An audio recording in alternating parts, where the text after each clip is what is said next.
नमस्कार साथियों, easy easy life YouTube channel पर मैं निशा आपका हार्दिक स्वागत करती हूँ। जैसे कि रीट का एग्ज़ाम कल सैटरडे और संडे 2 दिन होने वाला है, 23 और 24 जुलाई को। तो लास्ट मिनट रिवीजन के तौर पर मैं कुछ फैक्ट्स लेके आई हूँ साइकोलॉजी के, बहुत इंपॉर्टेंट, और यकीन मानिएगा इसमें से आपके काफ़ी क्वेश्चंस आ जाएंगे। बहुत सारे ऐसे स्टूडेंट्स होते हैं जो थियोरेटिकल नहीं पढ़ पाते हैं किसी वजह से, तो जिनके लिए ये छोटे छोटे नोट्स बहुत इंपॉर्टेंट होने वाले हैं। तो आइए शुरू करते हैं। सबसे पहले हम देखते हैं संज्ञानात्मक विकास का सिद्धांत। हम सब जानते हैं कि संज्ञानात्मक विकास का जो सिद्धांत है वो किसने दिया है? जीन पियाजे ने दिया है। इन्हें इनके साथ साथ इन्होंने निर्माणवाद और निर्मितवाद का सिद्धांत भी दिया है। और जैसा कि हम जानते हैं कि संज्ञानवाद का जो सिद्धांत है जीन पियाजे का, इसमें इन्होंने बालक की जो अवस्थाएं बताई हैं, मानसिक विकास जो है बच्चों का, उसकी विकास की 4 अवस्थाएं बताई हैं। चारों अवस्थाएं बहुत इंपॉर्टेंट है। सबसे पहली है संवेदी गामक, तो आपको वो याद रखनी है। पहली जो अवस्था है वो है संवेदी गामक अवस्था। ये 0 से 2 ईयर दिखाई जाती है, यानी जन्म से 2 वर्ष तक। और दूसरी जो अवस्था होती है वो होती है ठोस संक्रियात्मक। कौन सी अवस्था होती है? ठोस संक्रियात्मक अवस्था।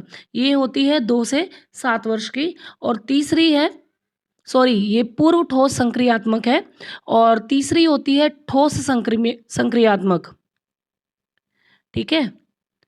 ठोस संक्रियात्मक जो होती है वो होती है 7 से 11 वर्ष की, या कई बुक्स में आपको 12 वर्ष भी देखने को मिलेगा। और फिर जो चौथी अवस्था है वो होती है हमारी औपचारिक औपचारिक औपचारिक संक्रियात्मक अवस्था। और ये होती है 12 वर्ष से शुरू होती है, जिसे अमूर्त अवस्था भी कहा जाता है। ठीक है। तो अब हम बात करते हैं हमारे दूसरे विकास के सिद्धांत की।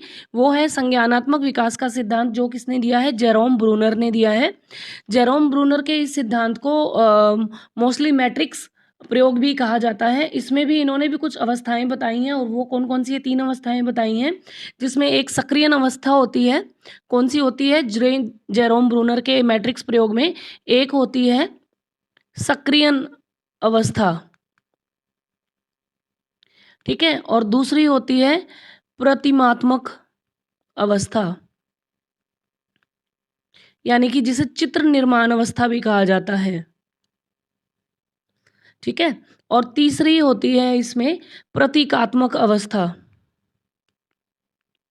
प्रतीकात्मक अवस्था, और जिसे हम संकेतात्मक अवस्था भी कहते हैं। ठीक है। तो ये, इसके बाद हम देखते हैं सामाजिक विकास का सिद्धांत। ये सामाजिक विकास का जो सिद्धांत है वो दिया है एरिक एरिक्सन ने। ठीक है। इसमें इन्होंने 8 अवस्थाएं बताई हैं विकास की, जिसमें इसे सामाजिक विकास सतत व क्रमिक प्रक्रिया भी कहा जाता है। इसके बाद एक इम्पॉर्टेंट आ जाता है, ये है जैव पारिस्थितिकीय सिद्धांत। ये दिया है यूरी ब्रेनर ने। इसमें इन्होंने सामाजिक परतों को बताया है, यानी कि मंडलों को बताया है। और जैव पारिस्थितिकी सिद्धांत में इन्होंने 5 मंडल बताए हैं: लघु मंडल, मध्य मंडल, बाह्य मंडल, वृहत मंडल और घटक मंडल।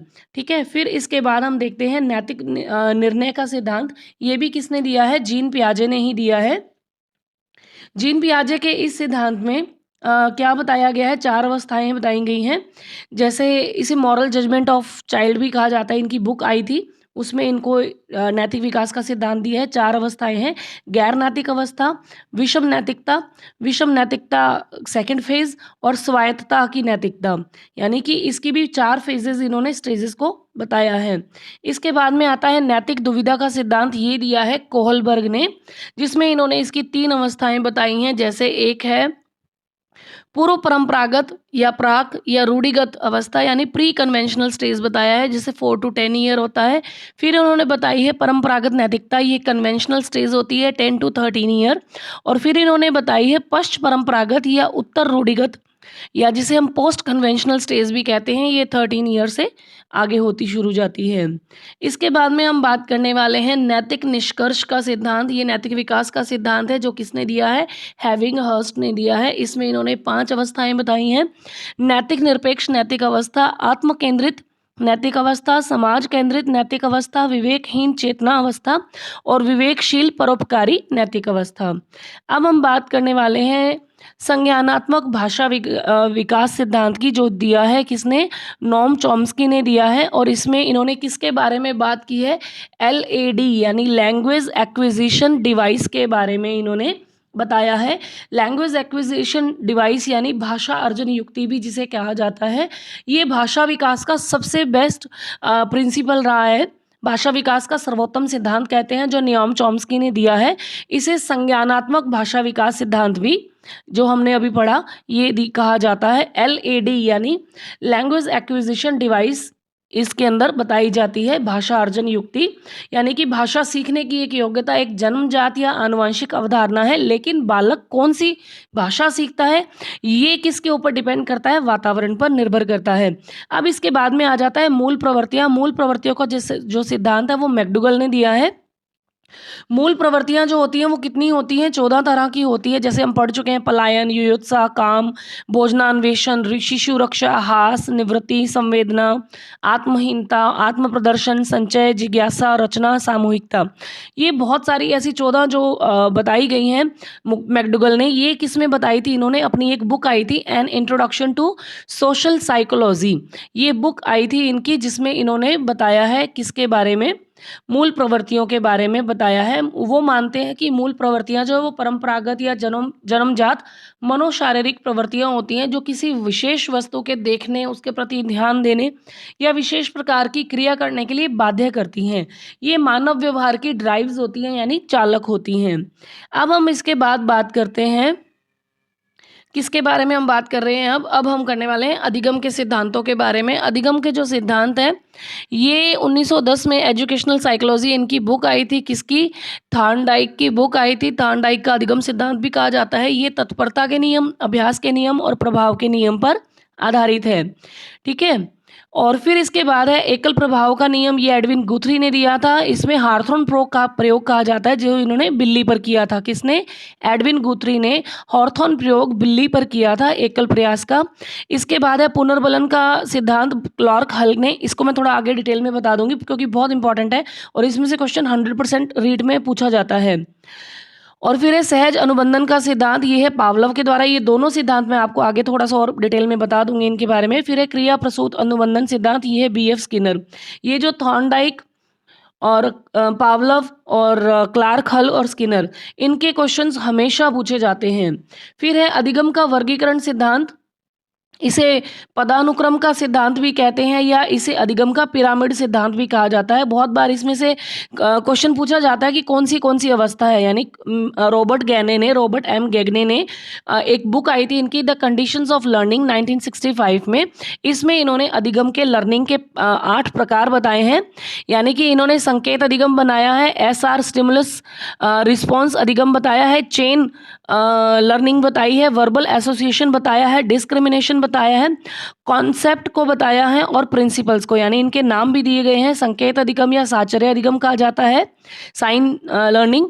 SR थ्योरी जो दी है यानी उद्दीपन अनुक्रिया अधिगम दिया है, चेन या सीरीज लर्निंग दी है, वर्बल एसोसिएशन यानी शब्द साहचर्य अधिगम को दिया है, डिस्क्रिमिनेशन यानी विभेदात्मक अधिगम को दिया है, कॉन्सेप्ट यानी संप्रत्यात्मक अधिगम को दिया है, और प्रिंसिपल्स यानी प्रिंसिपल्स वाला प्रिंसिपल में आ जाएगा, और प्रॉब्लम डिवाइन ये समस्या समाधान अधिगम दिया है। ये मैंने क्रॉस कर दिया है, ये थोड़ा सा मिस्टेक हो गया था, तो आप इसको यहाँ ऐसे देख सकते हैं।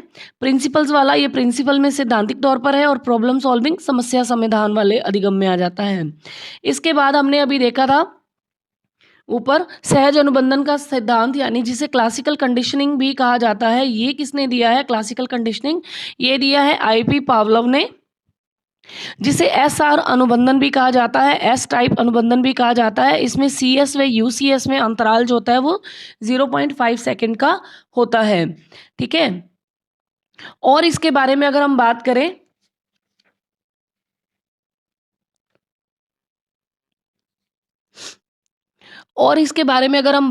तो इसमें अनुबंधन का विलोप भी देखा जाता है और अनुबंधन की पुनः प्राप्ति भी होती है। यानी कि अनुबंधन का विलोप कब होता है, जब अनुबंधन स्थापित होने के पश्चात केवल कृत्रिम उद्दीपन दिया जाता है तो धीरे धीरे अनुबंधन समाप्त होने लग जाता है। और अनुबंध की पुनः प्राप्ति कब होती है, यानी कि जब अनुबंधन का विलोप हो जाता है तो स्वाभाविक उद्दीपन को पुनः प्राप्त करने में अनुबंधन को पुनः प्राप्त किया जा सकता है। यानी कि इसको मूल रूप से आपको क्या-क्या चीज़ें याद रखनी है। पहली चीज़ ये सहज अनुबंधन यानी क्लासिकल कंडीशनिंग है। इसे प्रतिवादी अनुबंधन यानी रिस्पोंडेंट कंडीशनल भी कहा जाता है। हमने अभी इसमें देखा है। ठीक है? ये एसआर जो अनुबंधन दिया है, एस टाइप जो दिया है वो इसी के ऊपर है, यानी उद्दीपन आधारित अनुबंधन है। आईपी पॉलव का एक मुख्य सिद्धांत है ये। ये क्या कहते हैं, इन्होंने भोजन के पाचन में लार की भूमिका पर प्रयोग किया था और अनुबंधन का सिद्धांत दिया है, और इन्हें अनुबंधन का जनक भी कहा जाता है। और इनको चिकित्सा का नोबेल प्राइज़ भी प्राप्त हुआ था। कब हुआ था? पावलोव को 1904 में चिकित्सा का, क्योंकि ये जंतु विज्ञानी थे, चिकित्सा का नोबेल प्राइज़ इनको प्राप्त हुआ था। ठीक है? अब हम इसके बाद बात करते हैं क्रिया प्रसूत अनुबंधन, जिसे सक्रिय अनुबंधन भी कहा जाता है, जिसे ऑपरेंट कंडीशनिंग भी इसमें एक टर्म आती है। ऑपरेंट कंडीशनिंग या इंस्ट्रूमेंटल कंडीशनिंग थ्योरी भी कहा जाता है। इसमें आरएस थ्योरी है, आर टाइप है। इसमें इन्होंने चूहे व कबूतर पर प्रयोग किया था। इनमें चूहे के ऊपर जो प्रयोग किया था वो ये था कि चूहों को पजल बॉक्स से बाहर निकलना सिखाना होता है, और दूसरे प्रयोग जो इन्होंने कबूतर किया था उसको सही जगह पर चोंच मारनी थी। ठीक है? और इनका ये मानना था कि पुनर्बलन का उपयोग करके किसी भी कार्य को अनुबंधित कर लिया जाता है। ठीक है? अब ये जो पुनर्बलन है वो क्या चीज़ है? ये वो पदार्थ है जो किसी घटना के होने की संभावना को या तो बढ़ा देते हैं या कम कर देते हैं। यानी कि जो पुनर्बलन है वो भी किस-किस तरह का हो सकता है? सतत पुनर्बलन हो सकता है, किसी चीज़ में आंशिक पुनर्बलन हो सकता है, कार्य के अनुरूप अनुपात में पुनर्बलन हो सकता है, या फिर अंतराल के हिसाब से पुनर्बलन भी हो सकता है। ठीक है? तो ये पुनर्बलन के बारे में बात की है आईपी पावलोव ने। सॉरी, ये की है स्किनर ने, सॉरी। ठीक है? अब हम बात करते हैं अभिक्रमित अनुदेशन का सिद्धांत। ये भी किसने दिया है? बीएफ स्किनर ने ही दिया है। ये कहते हैं कि संरचित किए गए विषय वस्तु को प्रस्तुत करने पर तत्काल प्रतिपुष्टि मिलती है ना? प्रतिपुष्टि यानी फीडबैक मिलता है, और विद्यार्थी जो है वो अपनी गति से सीखते हैं। और इसके ऊपर जो प्रयोग है सबसे पहले सिडनी एल प्रेसे ने किया था। ओनियो स्टेट जो यूनिवर्सिटी है यूएसए की, 1979 में, तब इसके ऊपर जो प्रयोग है वो किया गया था। इसके अलावा ये जो अभिक्रमित अनुदेशन का सर्वप्रथम प्रयोग हमने जो पढ़ा है कि सिडनी एल प्रेसे के द्वारा किया गया था ओहियो यूनिवर्सिटी, स्टेट यूनिवर्सिटी में। अब ये अभिक्रमित अनुदेशन का जो सिद्धांत है उसमें स्किनर क्या कहते हैं कि रेखीय अभिक्रमित अनुदेशन होता है जो बीएफ स्किनर ने डिफाइन किया। शाखीय अभिक्रमित अनुदेशन होता है जिसे नॉर्मल ए क्राउडर ने किया। मैथमेटिक्स अभिक्रमित अनुदेशन होता है जिसे टीएफ गिलबर्ट ने किया। कंप्यूटर आधारित अनुदेशन होता है जिसे लॉरेंस स्टुलरो ने किया। अनुकूलीय अभिक्रमित अनुदेशन भी होता है। इसी तरह से हम आगे पढ़ते हैं पुनर्बलन के बारे में। पुनर्बलन का सिद्धांत, इसको पहले हम एक बार देख चुके हैं। पुनर्बलन का जो सिद्धांत है इसे चालक न्यूनता का सिद्धांत भी कहा जाता है, अधिगम का निगमन सिद्धांत भी कहते हैं, गणितीय निगमन भी कहते हैं, अधिगम का सूत्र सिद्धांत भी कहते हैं, परिकल्पित निगमन सिद्धांत भी कहते हैं, यथार्थ अधिगम का सबलीकरण का सिद्धांत भी कहा जाता है। एक बुक आई थी प्रिंसिपल ऑफ बिहेवियर, ठीक है, और इसमें इस पुनर्बलन के आधारित अधिगम को बताया गया था। ठीक है? अब हम बात करते हैं गेस्टाल्टवादियों के बारे में। गेस्टाल्टवादी कौन थे? पहली बात, ये जर्मनी का एक स्कॉलर ग्रुप था, विद्वान थे ये सारे के सारे, साइकोलॉजिस्ट थे। मैक्स वर्दिमर ये गेस्टाल्टवाद के जनक कहे जाते हैं। ऑल्फेंग कॉलर, कर्ट कॉफका। ठीक है? गेस्टाल्टवाद जो है वो किस धारणा पर काम करता है? समग्रता की धारणा पर। ठीक है? समग्रता या पूर्णाकार, ये इस धारणा पर विश्वास करता है और इसी को लेकर चलते हैं। सूझ का सिद्धांत जो है वो मैक्स वर्दिमर ने दिया। इनकी एक बुक आई थी प्रोडक्टिव थिंकिंग, जिसमें इन्होंने अधिगम और अधिगम स्थानांतरण का सिद्धांत दिया था। गेस्टाल्ट का जो प्रायोगिक सत्यापन है वो किसने किया था? कोहलर ने किया था, जिन्होंने सूझ और अंतर्दृष्टि का सिद्धांत दिया। इनकी भी बुक थी गेस्टाल्ट साइकोलॉजी, और कोहलर ने जो प्रयोग किया था ये सुल्तान नामक चिंपांजी पर किया था 1913 से 1918 तक। ठीक है। फिर है the principle of gestalt psychology, ये कर्ट कॉफका की बुक है। फिर अब हम बात करते हैं अंतर्दृष्टि सिद्धांत के बारे में। इसमें क्या क्या बताया गया है? इसमें बताया गया है किन किन चीज़ों के बारे में कि समग्र पाठ्यक्रम यानी समेकित अवधारणा को लेकर चलना है, सैद्धांतिक और प्रायोगिक चीज़ें इसमें शामिल होती हैं। फिर ये बात करते हैं समेकित शिक्षा की। समेकित शिक्षा यानी कि सारी चीज़ों को मिलाना, शारीरिक शिक्षा भी होनी चाहिए, संज्ञानात्मक भी होनी चाहिए, सामाजिक और नैतिक शिक्षा भी होनी चाहिए। और फिर ये कहते हैं समन्वित और समावेशी एजुकेशन होनी चाहिए, एक्सक्लूसिव एजुकेशन होनी चाहिए जो समाज के सभी वर्गों के बालकों के लिए समान शिक्षा भेदभाव रहित प्रोवाइड करवाए। अब हम बात करते हैं साइन थ्योरी के बारे में। साइन थ्योरी यानी जिसे चिन्ह सिद्धांत या चिन्ह गेस्टाल्ट थ्योरी कहा जाता है, ये दी थी ईसी टॉलमैन ने दी थी। ठीक है, इन्होंने एक बुक दी है अपनी, purposive behaviour in animal and man. इसमें इन्होंने उद्देश्यवादी व्यवहार यानी डोसाइल शिक्षण योग्य व्यवहार के बारे में बताया है। कैथेक्सिस यानी ये कहते हैं कि चालक और लक्ष्य के मध्य धनात्मक और ऋणात्मक संबंध होता है। फिर ये कहते हैं लेटेंट लर्निंग। लेटेंट लर्निंग का मतलब क्या होता है कि गुप्त अधिगम भी इसे कहा जाता है।